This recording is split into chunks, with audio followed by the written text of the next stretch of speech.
ఇదే హౌస్ లో మేము చూసాం.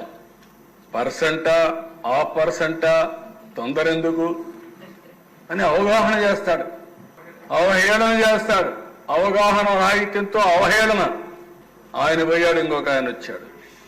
ఆయనకు టీఎంసీకి క్యూసెక్స్కి తేడా తెలియదు. ఆయన ఒక మంత్రి, నేర్చుకోవాలని ధ్యాస లేదు.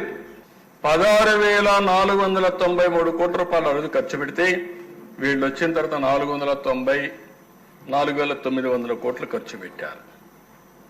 పోలవరం పూర్తయి ఉంటే దిశ 194 టీఎంసీ నీళ్లు మనం పొదుపు చేసుకునేవాళ్ళం.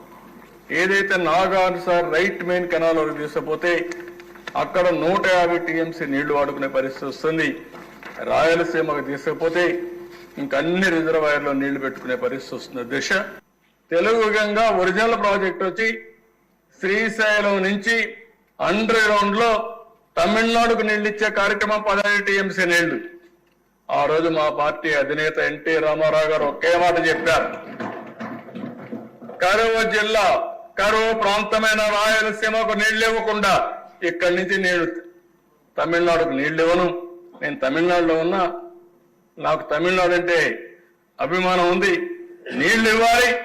కానీ అక్కడ పోయేటప్పుడు రాయలసీమ పూర్తిగా నీళ్లు ఇచ్చిన తర్వాత ఇచ్చుకుంటూ పోతారని చెప్పి తెలుగు గంగ ఓపెన్ కెనాల్ తీసుకొచ్చారు అధ్యక్ష. అదే ఈ రోజు ఇక్కడ ఎమ్మెల్యేలు చెప్పారు, సోమశిల కందలేరు అందులో భాగమేనని చెప్పి నేను మీకు తెలియజేస్తున్నా.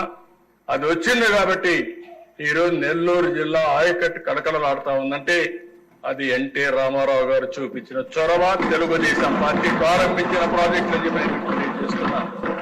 రాయలసీమలో ఏ ప్రాజెక్టు చూసినా తెలుగుదేశం పార్టీ చేసిన ప్రాజెక్టులు.